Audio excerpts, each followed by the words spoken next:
functions such that are positive to closed bracket 4 to infinity open bracket. Okay, given by f of x is equal to x square plus 4. Show that f is invertible with f inverse given by f inverse of y is equal to root of y minus 4. Here they've already given you the f inverse.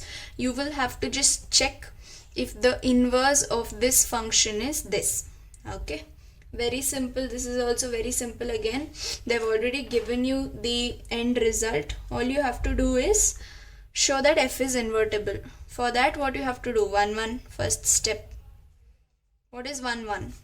Simple. F of x1 is equal to f of x2. You should be very quick because you know the basics already. If you please don't know, please go check my basics video. It's very simple. I'm just substituting the function, substituting it as x1 and x2. Okay, now you know by rearranging 4 and 4 will get cancelled. You're left with x1 square is equal to x2 square. If the squares are equal, then obviously even the elements will be equal. Proved 1 1. Moving on to as you know, you have to change the dependency, that is find out the value of x. Okay, so how do you find out the value of x? Again, rearranging. So x is nothing but root of y minus 4. What is this? It's given in your question here. Very simple. Now this is nothing but g of y. Okay, so this is invertible. Actually, you need not go ahead with Fogg and Goff, because when you prove on 2, you're doing nothing but what? You're finding out x. X is what? G of y. G of y is what? It's another function such that the codomain and domain gets interchanged. Very simple, right? If you do the set, that is the mapping also, all you have to do is what? 0, 1, 2, 3, 4. You have to take positive numbers. They have given you in the question r plus to another diagram, that is another set, closed interval 4. Right, so 4, 5, 6, 7 and so on, infinity. So when you substitute these values in place of this, you should get these as y, because this is x and this is y. That is what they mean by looking at this. This is what you have to understand.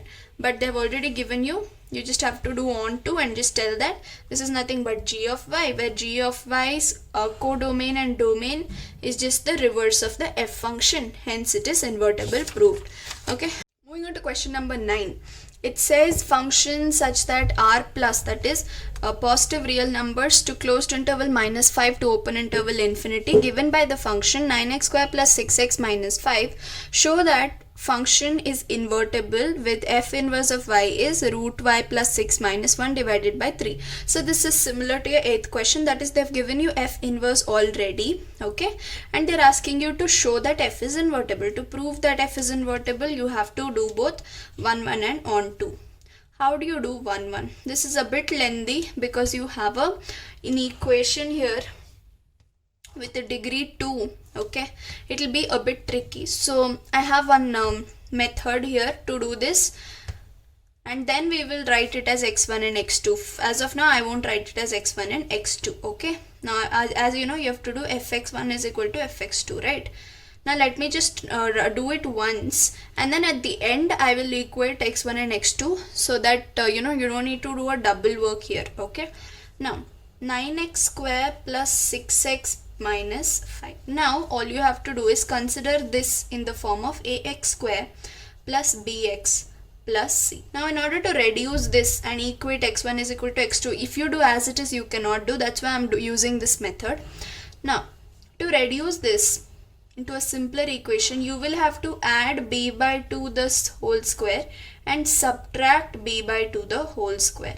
You have to add b by 2 the whole square after the middle term and subtract b by 2 the whole square after the last term. Now before that, for this you should be taking 9 common.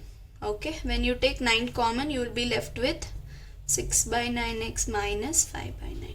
Right, now here this can be reduced to 2 by 3.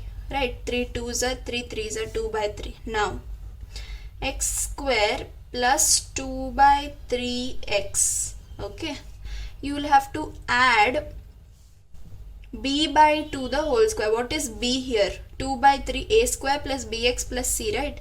This is b. So b by 2 the whole square. When you cancel 2 and 2, you get 1 by 3 the whole square. So this is your b by 2 the whole square. You have to add and subtract this. Now I am adding 1 by 3 the whole square. Okay, minus 5 by 9 and subtract 1 by 3 the whole square. So I have added and subtracted. Now if you look at this carefully, it is x plus 1 by 3 the whole square. Sorry, this is square. Okay, so x plus 1 by 3 the whole square. The whole reason why I did this only was to bring this term. Okay, when you have a constant added, so x plus 1 by 3 the whole square, right? Do it. If you open a plus b the whole square, you will get this. Check if you want to check. Okay, now minus 1 square is 1, 3 square is 9. So minus 5 by 9 minus 1 by 9 is minus 6 by 9. Minus 5 minus 1 is minus 6 and 9 is common denominator, right? Now just take 9 inside the terms, that is 9 into x plus 1 by 3 the whole square minus 6, because if you bring 9 here, 9 and 9 will get cancelled and you're left with 6. Now look at this carefully. This is the end. This is the result I wanted. Now I'll write it as x1 plus 1 by 3 the whole square minus 6 is equal to 9 into x2 plus 1 by 3 the whole square minus 6. If you want, you can substitute x1 and x2 here only and do this process twice. Okay, that's a lengthier method, right? So in order to cut short that, I did it once and then substituted x1 and x2. Now simple. Now when you rearrange, minus 6 and minus 6 will get cancelled. When 9 comes to the denominator, 9 and 9 also gets cancelled. So you're left with what? x1 plus 1 by 3 the whole square is equal to x2 plus 1 by 3 the whole square. Here square and square gets cancelled. Okay. After that you're left with plus 3 plus 1 by 3 plus 1 by 3. When this comes to the left hand side, 1 by 3 minus 1 by 3, that is also getting cancelled. You're left with x1 is equal to x2. Hence proved it is 1 1. Now moving on to onto. For onto, I am using a small trick here. That is, in the question they have given you f inverse value as root y plus 6 minus 1 divided by 3. It is given in your question. Now all you have to do is, in place of x, that is in the function, in place of x, if you substitute this, you will have to get your end RHS as y. If you get your RHS as y, that means it is onto. Simple, right? I have just taken the vice versa trick.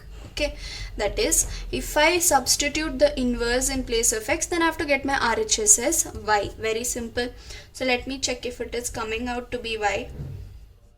So I am substituting this in place of x in the function. Minus 1 divided by 3 the whole square plus 6 into root of y plus 6 minus 1 divided by 3 minus 5. Now this, if I square it, that is 3 square, 3 3s are 9. I can cancel out this and this, right? Now I am left with root y plus 6 minus 1 the whole square. I hope you understood.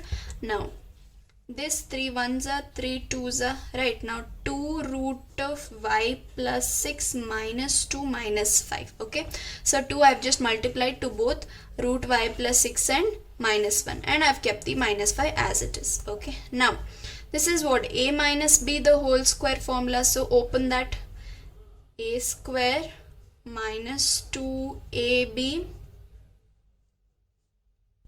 plus b square plus, now get back to the remaining terms, which is 2 root of y plus 6 minus 2 minus 5. Instead of writing minus 2 minus 5, you can write it as minus 7, right? Minus 2 minus 5 is what? Minus 7. Now square and root gets cancelled. You are left with y plus 6 minus 2 root of y plus 6 plus 1. 1 square is 1 plus 2 root of y plus 6 minus 7. Now look at this carefully. Minus 2 root y plus 6 plus 2 root y plus 6. I can cancel them. Okay. Now is equal to y plus 6 plus 1 plus 6 plus 1 minus 7. This is what?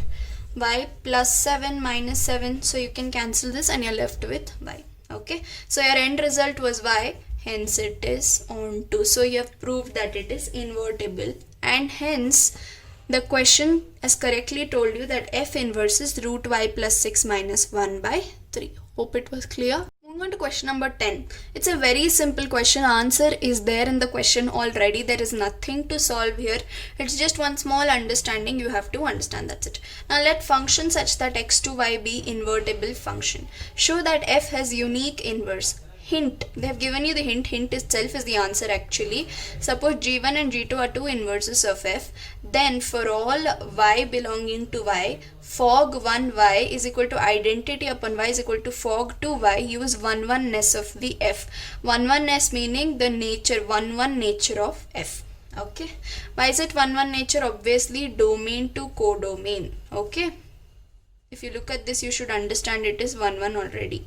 Now since again in the hint also they have given you use 1-1 nature, obviously the function f is 1-1. Now write down this statement as it is. Now observe this carefully. Look at the innermost function of fog, that is g, g2, g1 and g2. They have told us to assume, right, g1 and g2. So I have assumed g1 and g2. Now when you equate f of g of 1 to f of g of 2, you will consider the innermost function first. When you consider, obviously g1y is equal to g2y. When you remove the variables, then obviously g1 and g2 will be equal. Now what is g1 and g2? For function to be invertible, for function f to be invertible, there has to exist another function g such that y to x. You know this very well. I've taught you in the basics that for function to be invertible, there has to exist another function wherein domain and codomain are reversed. Right. Now here also they have just taken the contradictory method, like the way we used to take x1 and x2 for proving 1-1. Similarly they have taken g1 and g2, but both g1 and g2 are g only, to just tell you that they both are equal and nothing but f has another function g where the domain and codomain have been reversed. That's it, they wanted to tell you. So hence g1 and g2 are nothing but g for which y to x. So proved that there exists another function g which is the inverse of f. Okay. Moving on to question number 11. It's very simple again. Now the function such that 1, 2, 3 to ABC given by f of 1 is a, f of 2 is b, f of 3 is c. Find f inverse. Show that f inverse of inverse is f. Very simple. This is already, as you know, if you do the inverse of inverse you will get back f. That is simple. So at the background in your mind you know that this question is very simple. The answer is already there, but for solving sake we'll have to solve it. So now look at these results. We'll put it up in form of relation. So now let's just do f first. Okay, so what is that? F of 1 is a, so 1 is a. F of 2 is b, so 2 comma b, and f of 3 is c. So this is your f function. Okay, now this check first whether it is 1 1 and onto. Only if it is 1 1 and onto we can tell that you can find out the inverse. If it is not 1 1 and onto you cannot. Is it 1 1? Yes, because each and every pre-image has a unique image. Is it onto? Yes, all the elements of the codomain are getting exhausted now. Hence inverse exists. What is inverse? A comma 1, b comma 2 and c comma 3. This is your inverse. Very simple. Now they're asking you to find out. Hence f inverse I have found out. The first point is done. Show that f inverse of inverse is f. Very simple. Now I found out f inverse. F inverse of inverse is what?